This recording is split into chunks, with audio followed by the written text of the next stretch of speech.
qu'on s'en va donc? Ah oui, on a un invité ce matin. Benoît le signifie effectivement, c'est mon ancien collègue de travail à Québec. On a travaillé 12 ans ensemble, puis le mot « travailler » n'est pas vraiment adéquat. Là. On a eu du plaisir ensemble pendant 12 ans. On a gagné des games de soccer aussi. On a fait des folies avec le ministère jeunesse. Puis c'est tout qu'un Jean-Fred, c'est cet homme-là, c'est un homme à part. On a Cindy qui était là, elle vient de descendre avec les enfants, Sarah-Ève, Joshua, puis Eliana qui était avec nous. On était bénis de les avoir chez nous en fin de semaine. Puis juste pour vous présenter un petit peu Jean-Frédéric, je vais juste dire une chose.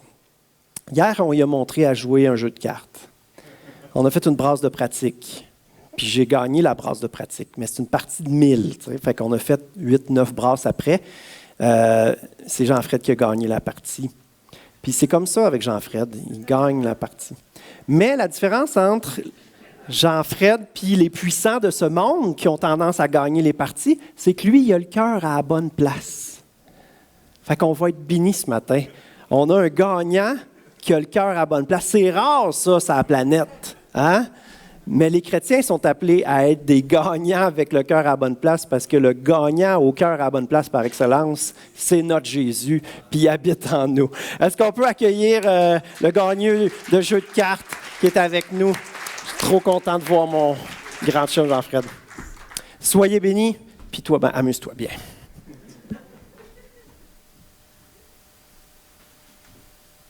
Il y a toutes sortes d'histoires qu'on pourrait raconter entre moi et Jean-Math.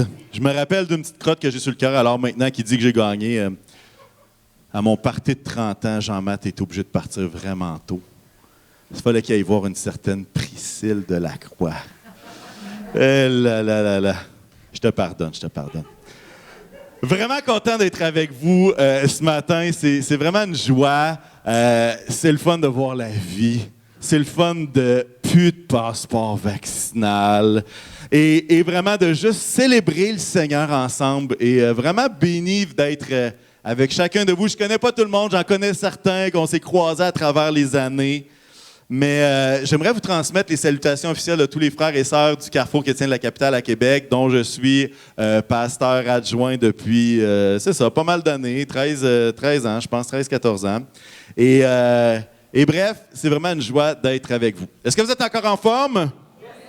Moi, je ne sais pas pour vous, mais quand j'entends des témoignages comme ceux que j'ai entendus, mon cœur se réjouit parce que Dieu agit encore aujourd'hui. Dieu parle encore au cœur aujourd'hui. Dieu, son sang coule dans nos veines. Quelle grande vérité. C'est de toute beauté. Et vraiment, je suis béni d'être là. Et on va aller directement au message. J'ai entendu que vous aimiez la parole de Dieu. J'ai entendu ça et je suis bien content de ça.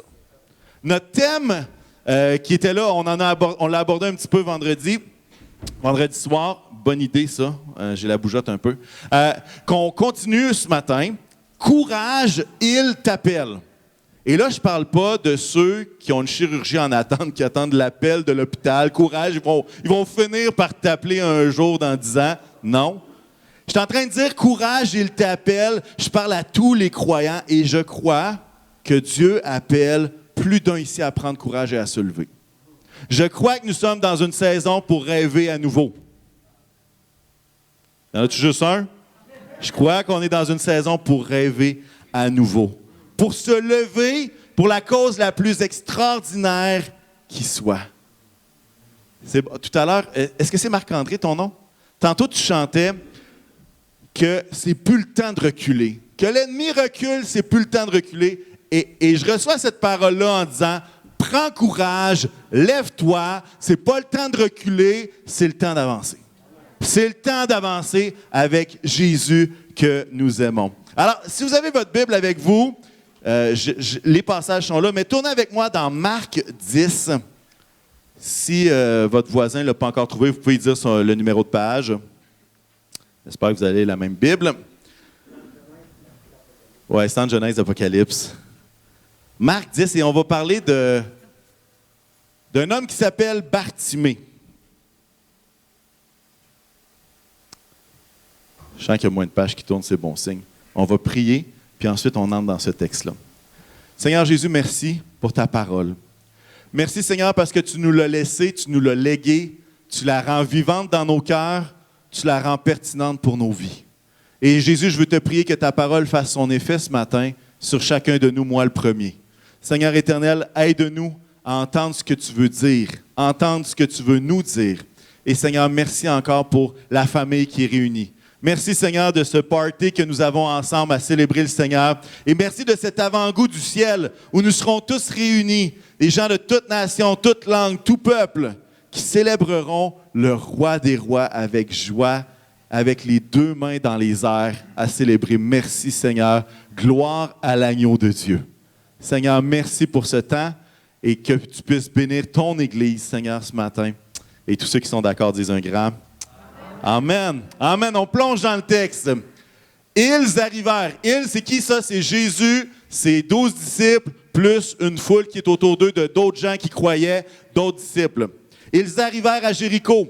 Lorsque Jésus sortit de la ville avec ses disciples et une assez grande foule, Bartimée, le fils aveugle de Timée, qui avait son sac de vidange, était assis en train de mendier au bord du chemin.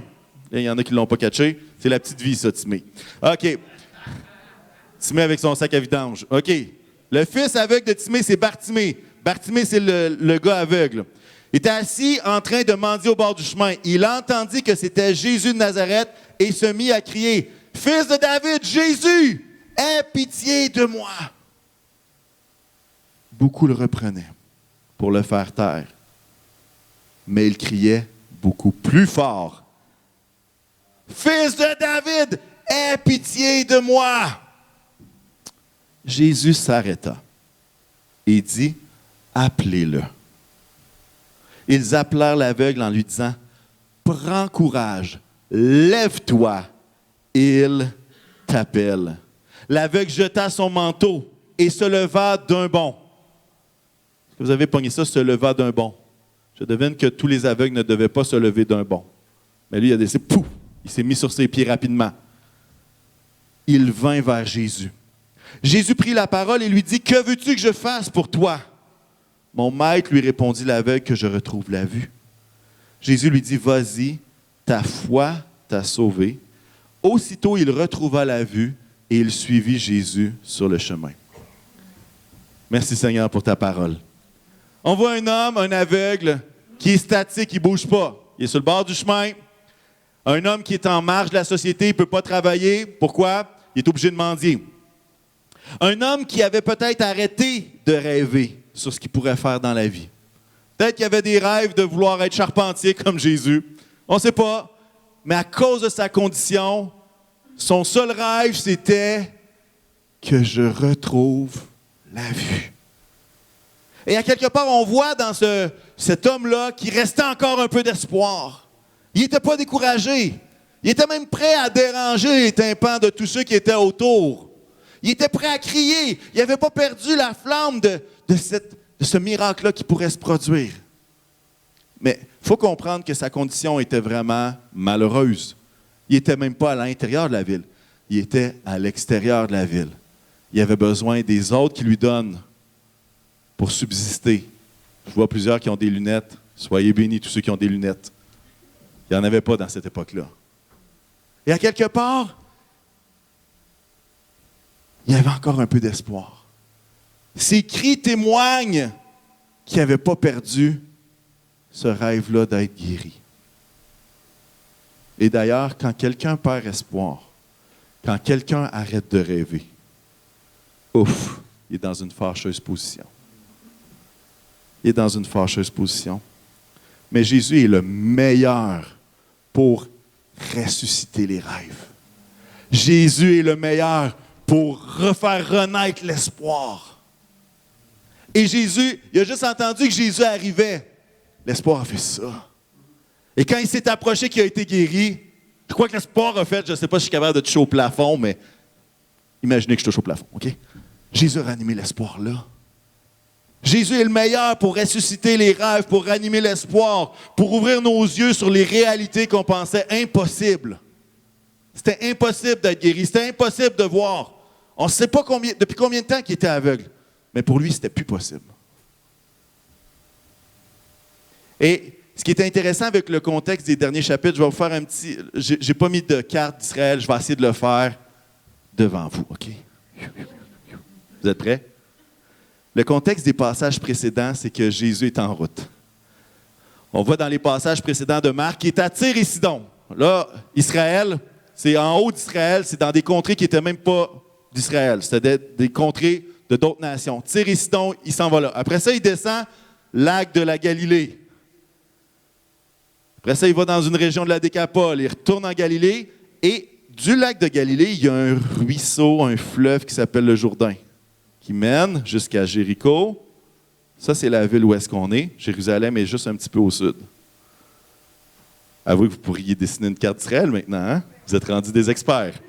Mais en fait, c'est que Jésus est en route, il est parti du nord et clairement, il se dirige vers Jérusalem. Non seulement ça, il va parler à 3 reprises à ses disciples pendant la route. Je m'en vais à Jérusalem, je vais mourir. Ah non, ça arrivera. Je vais à Jérusalem, je vais mourir. Pourquoi est-ce que ça arriverait?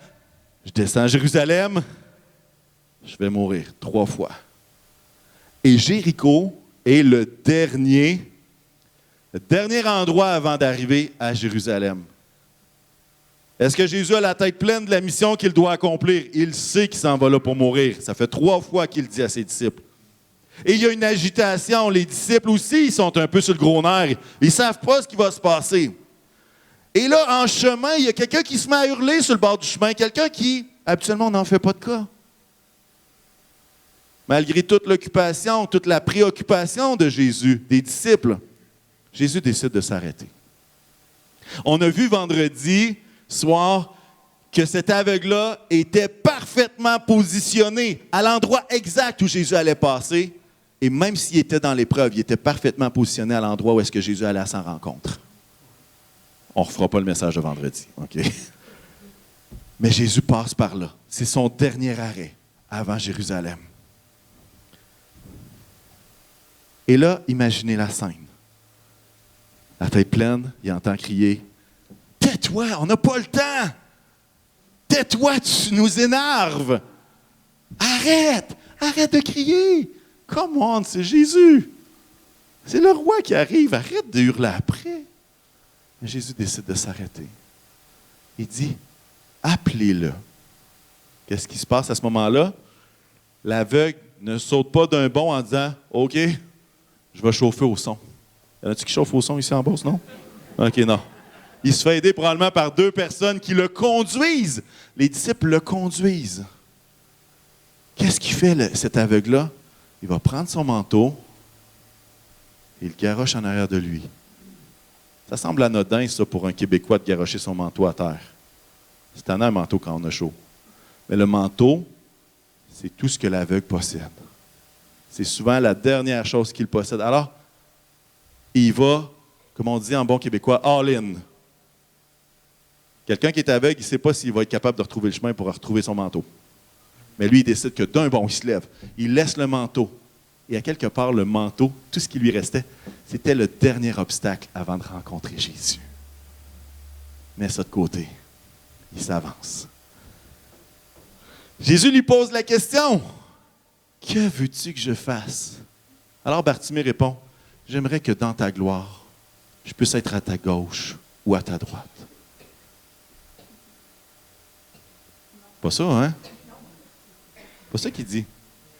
Mais il faut comprendre que 10 versets avant celui-là, au verset 36, c'est Jésus qui pose la question à ses 2 disciples, Jacques et Jean. Il va dire, que voulez-vous que je fasse pour vous? Même question, juste au pluriel.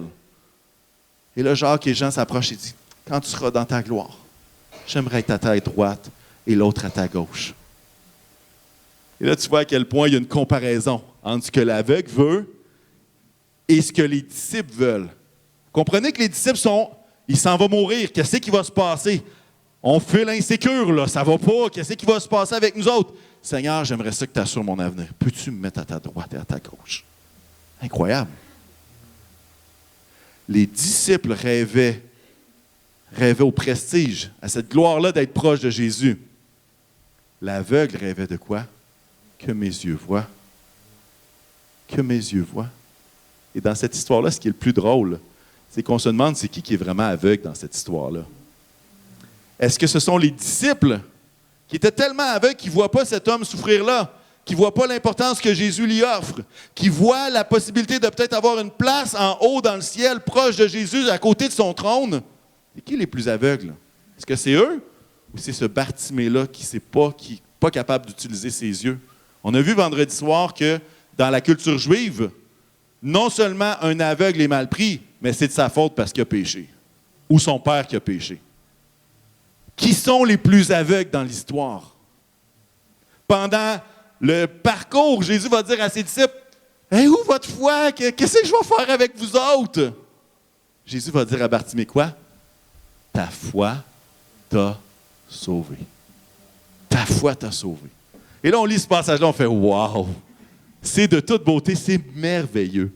C'est merveilleux que je retrouve la vue.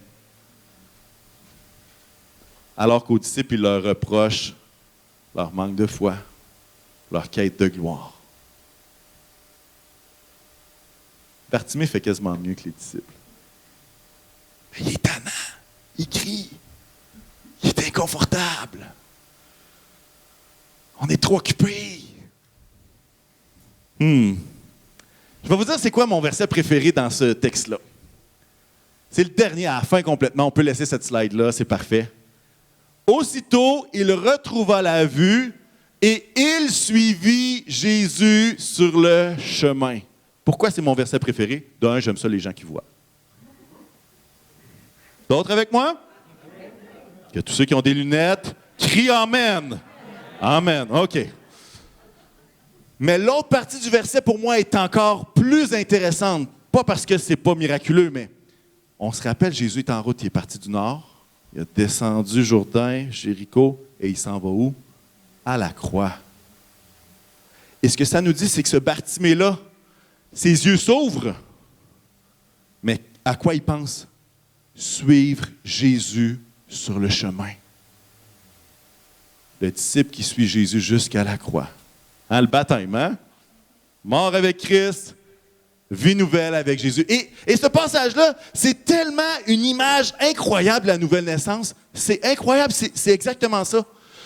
Chacun d'entre nous, on était aveuglés par le péché. On était sur le bord du chemin, on ne savait pas où aller, pas de mission. Mais tout d'un coup, on entend qu'il y a peut-être un Jésus. Qu'est-ce qui se passe? On crie à l'aide.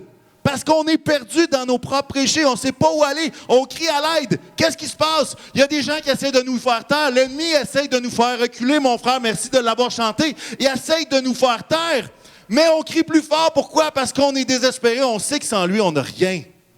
Qu'est-ce qui se passe? Jésus nous appelle par notre nom. Il nous dit, lève-toi, courage, viens. Et nos yeux finissent par voir cette vie merveilleuse en Jésus.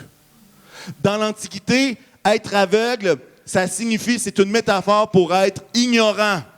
D'ignorant que nous étions des choses de Dieu, tout d'un coup, le voile est levé, nos yeux s'ouvrent. Et maintenant, qu'est-ce qu'on fait? On suit Jésus sur le chemin de la croix. Et là, on regarde cette histoire-là et on dit, wow! C'est pas juste un aveugle, c'est pas juste des yeux qui voient. C'est la vie de chacun d'entre nous, frères et sœurs, qui a découvert, qui a crié à l'aide. Et que Jésus nous a appelés par notre nom. Et souvent, ça prend des disciples qui nous conduisent à Jésus. Ça, c'est notre rôle à nous autres, hein? Plutôt que de dire, tais-toi, tu m'énerves. Laisse-moi te conduire au Maître. Laisse-moi te conduire à celui qui ouvre les yeux des aveugles. Celui qui ouvre nos yeux de l'ignorance dans laquelle nous étions. Et là, on dit, wow! Merci, Seigneur, pour ta grâce formidable. Je devrais entendre un amen à ça. Amen et amen. Amen. J'aime la persévérance de Bartimée. J'aime ses cris. J'aime ce... Il n'a pas lâché le morceau. Il a persévéré. Et peut-être que certains d'entre vous, aujourd'hui, vous vous sentez un peu comme cet aveugle-là. Pourquoi je dis ça? Peut-être que vous n'avez pas les ressources, tout comme cet homme-là n'avait pas de ressources. Il restait un manteau. Puis peut-être une caisse de guitare pour recevoir l'argent du monde, on ne sait pas. C'était probablement une autre version dans ce temps-là. Peut-être que comme lui, vous vous sentez inutile. Votre manque de ressources, votre condition fait en sorte que vous êtes comme, ben, à quoi je sers, moi? Cet aveugle-là était même à l'extérieur de la ville. Même pas être dans la ville. C'est triste. Peut-être que vous vous dites en vous-même, je ne suis pas assez bon pour faire ce que j'aimerais faire. Vous vous sentez limité par les circonstances de votre vie. Il y a des gens qui vous ont dit, c'est ta faute, c'est ton péché qui t'a rendu aveugle. Puis vous l'avez cru. Vous vous sentez limité par les circonstances de votre vie. Les circonstances que vous n'avez pas choisies. Vous avez l'impression que votre vie est finie. L'impression d'être statique sur le bord du chemin. Probablement que Bartimée devait se faire conduire par des amis sur le bord du chemin pour être un endroit où les gens allaient passer. Puis il restait là, il ne pouvait pas bouger tant que quelqu'un ne venait pas le chercher. Incroyable. Parlez. Tu sais, on parle d'une tristesse, là. L'impression d'être statique sur le bord du chemin.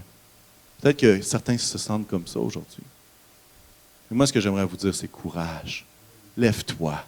Il t'appelle. Courage. Lève-toi. Il t'appelle. Il est encore possible de rêver. Il est encore possible d'espérer. Il est encore possible de le suivre sur le chemin. Il est encore possible d'être guéri. Notre frère nous en a témoigné tout à l'heure. Il est encore possible de marcher à côté de Jésus avec l'espoir. Courage, lève-toi, il t'appelle. Bartimée se sentait inutile, mais suite à sa rencontre, qu'est-ce qui s'est passé? Il est rentré dans l'équipe Jésus, puis il l'a suivi sur le chemin. De désespéré, sans ressources, pas capable de bouger, faisait maintenant partie du team, faisait partie de l'équipe de ceux qui gagnent. Je vais te choisir dans mon équipe au soccer la prochaine fois. Est-ce que vous pouvez imaginer ce qui s'est passé dans la tête de Bartimée une fois que ses yeux se sont ouverts? Essayons de se mettre dans sa peau, là. Il se lève, il s'approche, ses yeux rouvrent, il voit. Jésus n'a pas simplement ouvert ses yeux, il a restauré sa condition sociale. Jésus n'a pas simplement ouvert ses yeux, il lui a permis de rêver à nouveau. Il y a des rêves qui ont pu être ressuscités. Pourquoi? Parce que Dieu lui a donné des yeux pour voir. Peut-être qu'il se disait, hey, moi j'aimerais tellement ça, construire une maison. Peut-être qu'il disait, hey, moi j'aimerais tellement ça, voir ma famille que j'ai plus vue depuis tellement longtemps. J'aimerais tellement ça être capable de choisir moi-même le poisson que je vais me mettre dans la bouche, au petit marché du coin. Peut-être qu'il rêvait de voyager, de voir le lac de Galilée, de voir le Jourdain. Peut-être qu'il rêvait de se faire baptiser. On ne sait pas qu'est-ce qu'il avait comme rêve. C'était quoi son ambition? Peut-être qu'il voulait une famille, puis qu'il ne l'était pas parce que, justement, les aveugles étaient peu exclus, hein? À cause que toutes leurs conditions sociales étaient comme ça, et il n'y avait pas le filet social que nous avons, hein? Il n'y avait pas de PCU dans ce temps-là. Même pas proche, il n'y avait pas d'allocation pour les lunettes. Il n'y avait rien, là. Je vais même me risquer, il n'y avait rien pantoute. Rien pantoute. C'est correct, ça? C'était pas si pire? Ah, j'ai l'accent québécois, je le sais. L'accent de Québec. Mais il n'y avait rien. Rien du tout. Puis il y a des fois, comme je vous disais tout à l'heure, des fois on se sent un peu comme cet aveugle-là, qui a perdu ses rêves. Qui a perdu sa capacité de voir plus loin que juste le présent. Et j'ai une question pour vous. Question très simple. Qu'est-ce que vous rêviez le jour où est-ce que vous êtes devenu chrétien? C'était quoi votre rêve pour Jésus? Là, je ne parle pas du rêve d'être assis à la gauche, à la droite, sur un trône avec une Lamborghini ou pas. Pas des rêves de prestige que je parle là. Quel était votre rêve pour Jésus? Dans les 6 premières années de vie chrétienne. Quel était votre rêve? C'est quoi que vous rêviez de voir? Hey, je suis prêt à prendre les réponses. Vas-y.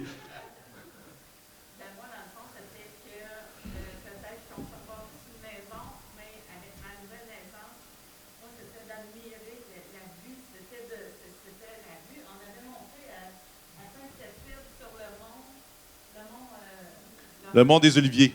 Non. Il y avait un mont, on a monté là. Ouais. C'était l'admiration de voir la création de Dieu. Le rêve de s'émerveiller devant la création de celui qui a créé les étoiles. Je vais l'utiliser un terme qu'on a entendu tantôt. Qu'est-ce que c'était tes rêves pour Dieu? Puis à quelque part, merci d'avoir partagé ça. Mon but, c'était pas de faire le tour de l'Église, mais qu'à quelque part, on se pose que chacun ait sa réponse dans son cœur. Qu'est-ce qu'on rêvait? Et moi, je pense qu'il y a un danger très grand qui guette chacun des croyants, c'est d'arrêter de rêver. Très grand. D'arrêter de rêver. Puis à quelque part, est-ce que la COVID a diminué, affecté, réduit notre capacité à rêver? Il se pourrait bien que oui. Hein? La seule chose qu'on rêvait, c'est Seigneur, fais que je puisse voir mes petits-enfants. Seigneur, fais que mes enfants aillent à l'école. Je ne suis plus capable de l'école à la maison. Il y a des parents qui sourient. Praise the Lord, ils sont à l'école. On était juste, Seigneur, fais qu'il n'y ait pas d'autres variants. Puis notre espoir était là et à quelque part, à travers les mesures, annonces, honnêtement, on a été pas mal déçus. Si on fait ça, on va être libre. Puis si on fait ça, on va être libre. Puis hey, l'arc-en-ciel, ça va bien aller. Si tout le monde met ça dans son cadre de porte, ça va bien aller. Je comprends. Je ne suis pas une critique. Je vais juste dire qu'à quelque part, à travers les 2 ans de pandémie, on a vécu quelques déceptions. Je vais dire ça comme ça. Chacune différente selon notre contexte. Mais est-ce que la COVID nous a empêchés de rêver pour Jésus? J'espère que non, mais ça se pourrait que ça l'ait affecté. Puis à quelque part, moi, mon but aujourd'hui, là, c'est de dire, est-ce qu'on peut rêver avec Dieu? Qu'est-ce que j'entends par rêve? Je pense qu'on a la définition. C'est pas la. Regarde, on pourrait avoir 56 000 définitions. Voici celle que j'utilise pour aujourd'hui, OK? Un rêve, puis là, c'est vraiment avec Dieu. Quelque chose d'inatteignable sans l'aide de Dieu, mais qui est impensable si vous ne faites rien. Quelque chose d'inatteignable sans l'aide de Dieu. Vous ne pouvez pas le faire vous-même, mais qui est impensable si vous ne faites rien. Comment qu'on sait qu'on a arrêté de rêver pour Dieu? Comment on peut savoir qu'on a arrêté de rêver? Une des façons, c'est que lorsque ce qu'on rêve, c'est la réalité dans laquelle nous sommes, notre présent, c'est signe qu'on a fini par arrêter de rêver un peu. C'est quand on dit, moi, mon rêve, c'est que tout reste pareil. C'est qu'on a arrêté de rêver. C'est qu'on a arrêté de rêver. Lorsque notre rêve, c'est « Seigneur, préserve-moi de tout problème », c'est qu'on a arrêté de rêver. Parce qu'on est juste dans le Seigneur, met une bulle autour de nous, plutôt que de quelque chose d'inatteignable sans l'aide de Dieu qui est impensable si je ne fais rien. Et ici, je ne suis pas ici pour accuser personne. Je comprends le contexte. Je comprends que c'est tough. Mais à quelque part, pourquoi je dis ça? C'est juste de dire, est-ce que je rêve vraiment avec Dieu? Est-ce que vraiment je rêve avec Dieu? Quelle tristesse quand c'est le pasteur qu'il faut qu'il rêve pour 200 personnes. Quelle tristesse quand c'est le pasteur qu'il faut qu'il rêve pour toute l'assemblée. Là, vous dites, ouais, mais c'est sa job de faire la vision puis tout ça. Non. Oui, un peu, mais non, c'est pas sa job de rêver. Parce que le cœur de Dieu ne se limite pas à une personne. Le cœur de Dieu se déverse dans chaque cœur de croyant. Et dans chaque cœur se trouve un rêve que Dieu place. C'est ce que je crois. Je vais vous donner un exemple de quelqu'un qui a rêvé avec Dieu. On ne le lira pas au complet, mais si ça vous tente de faire une super lecture cette semaine, dévotionnelle, 2 Samuel 7. C'est le roi David. Je vais le paraphraser, OK? 2 Samuel 7, ce qui se passe, c'est que le roi David a vaincu toutes sortes de peuples autour de lui. Et à un tel point qu'il s'est fait construire un palais. Et la Bible dit qu'il s'est installé dans son palais. Et le jour qu'il s'installe dans son palais, il réfléchit, il dit, ça n'a pas de bon sens. Ça n'a pas d'allure. Je suis installé dans un palais et l'arche de l'Éternel est pognée en dessous d'une tente. Il dit, ça n'a pas de sens. Ça devient une douleur. Il dit, ça n'a pas de bon sens. Et là, il se met à rêver, il dit, hey, on pourrait construire un temple. Un temple pour l'Éternel. Et il soumet ça, il met ça en prière. Il soumet ça au prophète Nathan. Bon, même ici, voici donc, j'habite une maison de cèdre. Ça, c'est le palais. Et l'arche de Dieu habite au milieu d'une tente. Merci, good job. Et là, il parle avec Nathan. Nathan, il dit, « Hey, t'as un peu, je vais consulter l'Éternel. » L'Éternel, il dit, « Hey, c'est une bonne idée. C'est une vraiment bonne idée. Quoique, je suis Dieu, je n'ai pas besoin d'une maison. Mais je suis avec toi, fais-le. » Il va dire, mais juste une chose. C'est pas toi qui vas le construire. Ça va être qui? Ça va être ton fils, Salomon.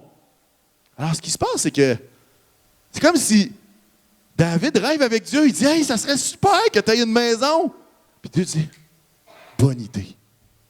Good job. C'est pas toi qui vas le construire, c'est ton fils. » Alors, qu'est-ce que David fait? Un rêve, quelque chose d'inatteignable sans l'aide de Dieu, mais qui ne peut pas se passer si tu ne fais rien. David se met, à la fin de sa vie, de rassembler le plus de ressources possible. En fait, David avait compris le concept IKEA. Qu'est-ce que je veux dire par là? Il avait rassemblé tout le matériel, il a donné le plan, puis il a dit, organise-toi avec ça. C'est toi qui le construis. Mais il a travaillé super fort pour faire venir des artisans, pour avoir le matériel, le bronze, là, tout le kit. Il a travaillé comme un fou. Pourquoi? Pour que tout soit prêt pour le montage du meuble IKEA. Là, je paraphrase, OK? On se comprend, là. Mais c'était ça. Et Dieu va lui dire, « Hey, c'est une bonne idée. » Il y a des fois qu'on s'empêche de rêver pour Dieu parce qu'on se dit, pas ma job de faire ça. Mais si les rêves étaient plus normaux que ça, on peut les soumettre à Dieu comme David. Je ne sais pas si vous me suivez ce matin. J'espère que oui. Qu'est-ce qui pourrait nous empêcher de rêver avec Dieu? Je reviens avec cette idée-là. Qu'est-ce qui pourrait nous empêcher de rêver avec Dieu comme David a pu rêver avec Dieu? On les a à l'écran. Quelques suggestions, bien sûr. On voit les impossibilités, on ne se sent pas capable, pas assez bon, pas assez spirituel, pas assez ci, pas assez ça. Les expériences du passé. On s'est fait tasser. J'ai déjà essayé, ça n'a pas marché. J'ai été blessé. Et je ne dis pas que ce n'est pas des raisons valables. Je suis en train de dire que c'est certaines raisons qui sont des obstacles au rêve. On veut juste rester toutes. On veut que tout reste pareil comme avant, attaché au présent. On ne veut pas être déçu. Des fois, on dit ça, hein? Moi, là, j'ai arrêté de me faire des attentes comme ça, je ne suis plus déçu. Le problème, c'est que tu as peut-être arrêté de rêver en parcours aussi. Parce que si on n'a plus d'attente pour ne plus être déçu, c'est qu'on n'a plus d'attente pour plus justement se réjouir quand Dieu fait quelque chose d'extraordinaire à travers le rêve qu'on a. Le rêve qui, en passant, vient de Dieu quand même. C'est Dieu qui l'inspire. Peut-être qu'il y en a qui disent hey, « c'est bizarre ça, il faut rêver avec notre propre chair, puis que Dieu dit oui. » Non, non, écoutez-moi bien, tout vient de Dieu. Dieu dépose des rêves dans nos vies. Et des fois, il faut prendre ce rêve-là et le redéposer à Dieu pour dire « Qu'est-ce que tu veux que je fasse là? Qu'est-ce que je fais avec ça? » là? D'autres qui disent que c'est les autres qui doivent rêver. C'est pas ma job ça. Je suis pas fait comme ça. Et l'autre, c'est d'évaluer. Les autres sont meilleurs que moi. Ça arrive. Il y aura toujours quelqu'un de meilleur que nous aux cartes.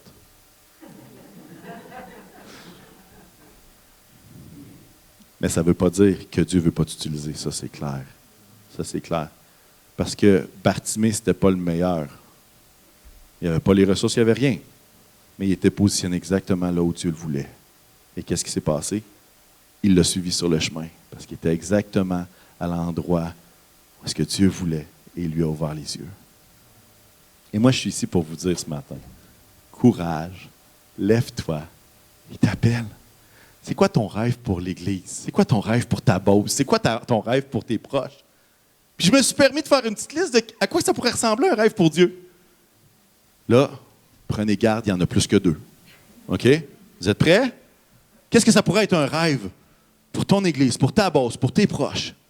Il y en a qui vont rêver qu'il y ait des nouvelles naissances en quantité industrielle. Il y en a d'autres qui vont avoir ce rêve-là, que l'Église rayonne, que l'Église ait une influence dans la région. Il y en a d'autres qui veulent que le lieu physique soit une bénédiction pour la communauté de Saint-Honoré et de ses alentours. Il y en a d'autres qui rêvent de voir des baptêmes d'eau au point où il faut changer l'eau en plein milieu du baptême parce qu'il y en a trop. Il y en a d'autres qui veulent qu'il y ait des consécrations de bébés, qu'il n'y ait plus de place en avant du stage. Il y en a d'autres qui rêvent que leurs enfants, les enfants se tournent vers Jésus. Il y en a d'autres qui rêvent que des familles se réconcilient.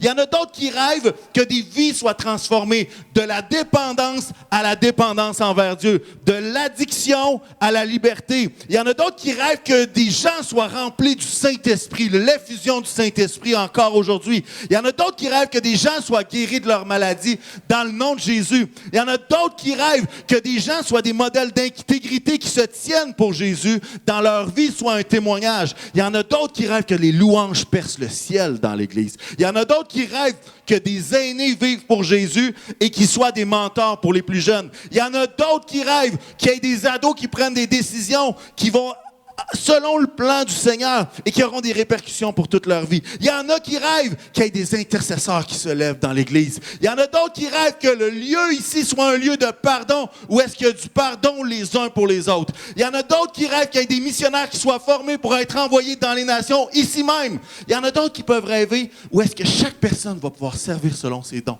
Il y en a d'autres qui rêvent qu'il y ait des leaders émergents qui émergent de l'Église, qui forment des pasteurs, qui vont aller dans toutes les régions du Québec, ils vont être capables de partager la bonne nouvelle de Jésus. Il y en a qui rêvent à une armée de disciples.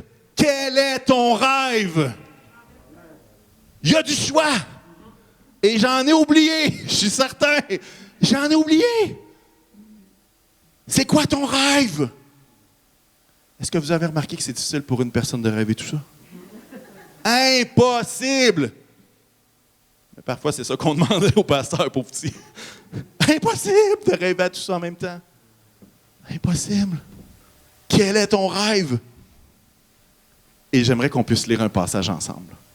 Dans Matthieu 28, Jésus s'approcha et dit, « Tout pouvoir m'a été donné dans le ciel et sur la terre. Allez donc, faites de toutes les nations des disciples, baptisez-les au nom du Père, du Fils et du Saint-Esprit, et enseignez-leur à mettre en pratique tout ce que je vous ai prescrit. Et moi, je suis avec vous tous les jours, pandémie ou pas, on s'en fiche, jusqu'à la fin du monde. » Et ma liste de rêves pour Dieu, vous savez quoi? C'est tout ça. C'est de faire des nations des disciples à travers la louange, à travers l'impact dans notre communauté, à travers les enfants, les familles, le pardon, les maladies guéries, l'intégrité, tout ça, résumé en 3 versets. Parfois, qu'est-ce qui se passe? Ah, il me semble, pourquoi cette personne-là rêve toujours que les louanges percent le ciel? Ah, c'est l'évangélisation qui est le plus important. L'autre, ah, lui, il est tannant avec son évangélisation. On peut-tu former des disciples, là? Et l'autre va dire, ah, mais là, on peut-tu arrêter de former des disciples, là? Faut investir dans les enfants, c'est l'avenir, le présent, puis le suravenir. Après ça, les gens qui sont... Ah, il va-tu arrêter de rêver pour les enfants? Il faut qu'il y ait une louange qui perce le ciel! Et on compare les rêves des uns et des autres. Alors que tout ça fait partie de la grande commission. Tout ça fait partie de la même mission, déclinée en des rêves et des actions différentes. Alors, qu'est-ce que c'est l'Église? C'est une multitude de personnes avec un rêve qui s'assemblent ensemble et qui sont capables de dire, nous, ensemble, on veut former, on veut faire ça. C'est ça notre mission. Quelqu'un a à cœur la louange plus? Fine, je suis prêt à vivre avec ça. Quelqu'un a à cœur l'évangélisation? Amen, alléluia. Quelqu'un a à cœur les enfants? Bonté divine, merci Seigneur. Quelqu'un a le goût de former les gens dans la parole? Amène-moi-en 3. Vous comprenez? Mais il y a des fois, on arrête de rêver. Pourquoi? Parce que quelqu'un nous a dit que notre rêve était moins important que le sien. Alors qu'au final, chacun porte en lui une partie du rêve. Une partie du rêve. Une partie de cette mission-là.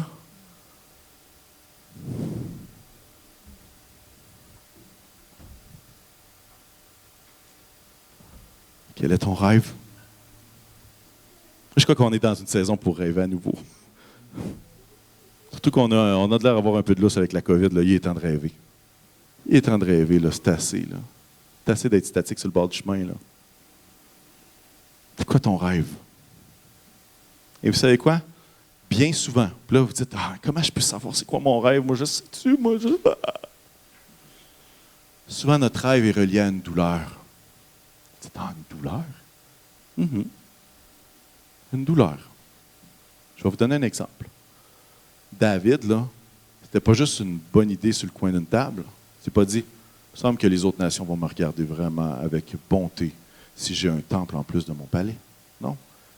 Dans le processus, si vous lisez 2 Samuel 7, vous allez voir que David recherche la gloire de Dieu.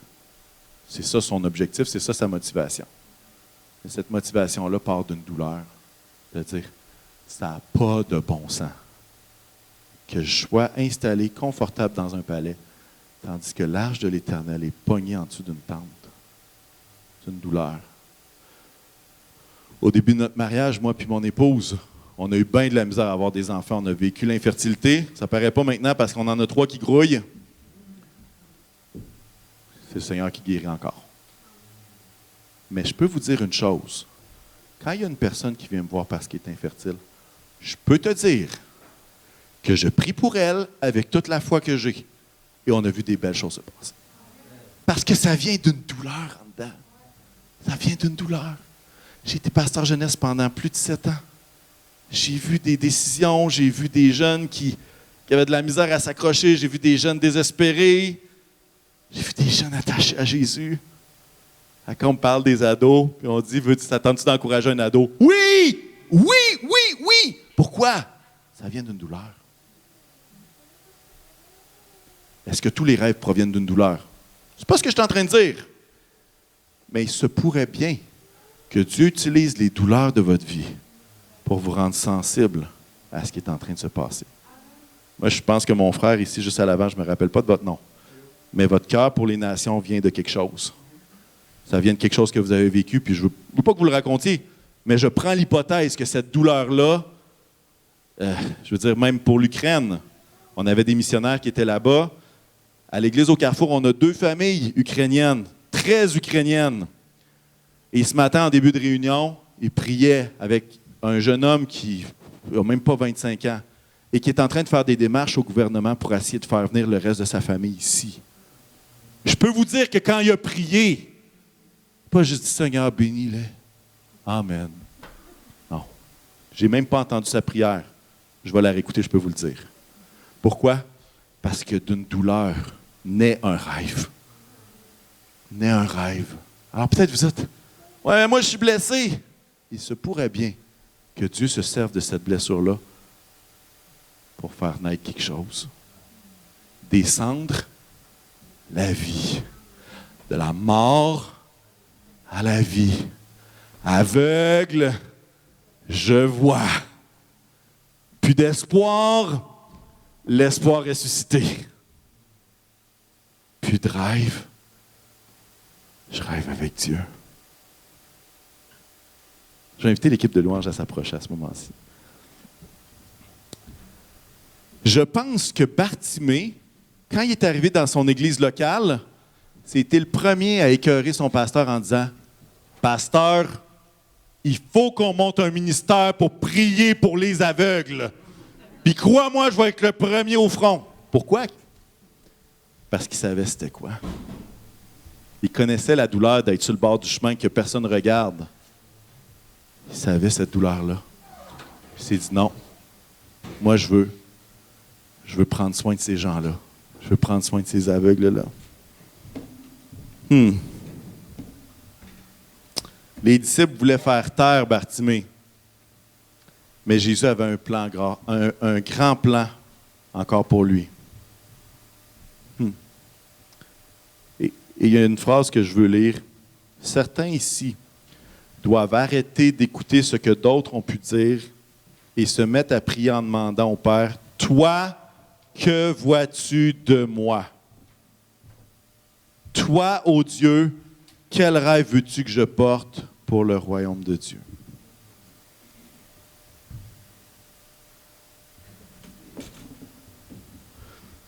Chacun de nous, on porte le rêve. Vous savez pourquoi? La Bible va déclarer que vous êtes le sel de la terre. Je le suis aussi. La Bible va déclarer que vous êtes lumière du monde. Je le suis aussi. La Bible va déclarer que vous êtes des ambassadeurs pour Christ. Et je le suis aussi. Mais vous savez, il y a différents moyens d'être un ambassadeur. Il y a différents moyens d'être du sel. Il y a différents moyens d'être une lumière. Quel est ton rêve pour Dieu? Quel est ton rêve pour Dieu? Tu as le droit de faire un appel? Là? On a le droit. Okay. J'ai le droit. J'ai le droit! Ouais. Je me rappelle, un jour, avant même d'être pasteur, on avait fait un grand événement d'évangélisation à l'Église. On avait invité le groupe Invasion avec la jeunesse. Hey, là, il y en a qui connaissent le groupe Invasion? Ça n'existe plus? Une? OK, je vois ta main, tu peux la baisser à l'arrière, c'est bon. Non, c'est très bien. Il y a une personne et moi qui connaissions le groupe Invasion. Et on avait fait des invitations, on avait invité plein de monde. On se ramasse cette journée-là. Pouet. Il n'y avait quasiment pas de nos invités. Tu sais, je veux dire, les gens qui étaient là, c'est les gens qui étaient de la jeunesse ou qui étaient des églises autour. Mais Dieu nous met ça à cœur, on le fait. Puis c'était pas moi qui l'organisais tout à ce temps-là. J'étais dans le comité jeunesse et puis j'avais aidé à travers différentes choses. Et je me rappelle que le groupe Invasion avait un chant qui disait « Fais-moi rêver à nouveau, fais-moi rêver avec toi ». Et je suis même émotif parce que à ce moment-là, Dieu a animé un rêve dans ma vie à moi. Pourquoi? Un rêve pour ces ados-là qui souffraient. À partir de ce moment-là, ça n'a jamais été pareil. Pourquoi? Parce qu'il y avait une flamme qui avait été allumée. C'était un chant banal. Oui. Le gars ne chantait pas super bien. C'est pas grave. Mais ce chant-là a résonné tellement fort. Et j'étais là, et j'étais dans ce concert-là. Et même la personne, une des personnes qui dirigeait, il y a une parole pour cette église, il y a une parole pour cette jeunesse. Et j'ai le poil qui lève. Mais à quelque part, Dieu a ranimé à ce moment-là une flamme d'un rêve qui n'a pas arrêté de brûler depuis ce temps-là. Qui a fait en sorte que, à travers notre travail fidèle et sans exploit, on a pu influencer des jeunes hommes, des jeunes femmes pour Jésus. Et on continue de le faire. Mais ce chant-là, c'était « Fais-moi rêver à nouveau. Fais-moi rêver avec toi. Fais-moi rêver à nouveau. Fais-moi rêver avec toi. » À quelque part, l'appel est le même aujourd'hui. Peut-être que, alors qu'on se parle, puis je ne mettrai pas personne sur le spot, mais je vais quand même faire avancer des gens s'ils veulent recevoir de la prière. Peut-être que tu as perdu la capacité de rêver. Tu as perdu cette capacité-là, puis tu t'en es pas rendu compte. C'est comme venu, puis l'habitude, puis finalement, ça finit par être normal d'arrêter de rêver.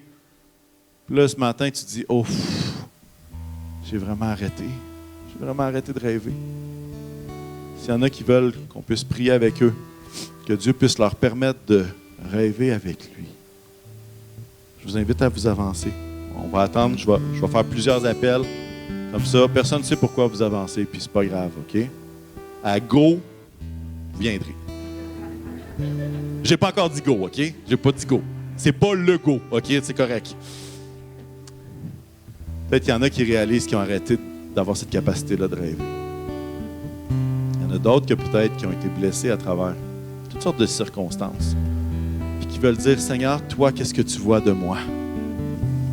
Je vais arrêter de voir juste ce que les autres pensent de moi. Seigneur, toi, qu'est-ce que tu vois de moi? Bartimée, les disciples le rejetaient du visage, mais Dieu l'appelait et le voyait, l'appelait par son nom.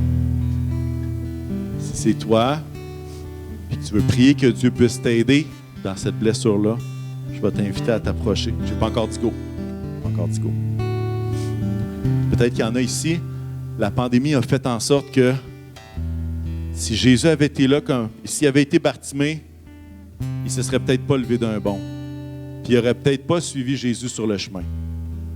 Peut-être que la pandémie a fait en sorte que c'était lourd. C'était lourd. Pas avec Jésus, mais notre relation avec Dieu, c'était Là, vous dites, moi, je veux être comme un Bartimée. Je veux suivre Jésus sur le chemin. Je me rends compte que cette nouvelle naissance-là, je l'ai vécue. Comme notre image de Bartimée. Mais que j'ai besoin de me rapprocher de Jésus, j'ai besoin de marcher avec lui.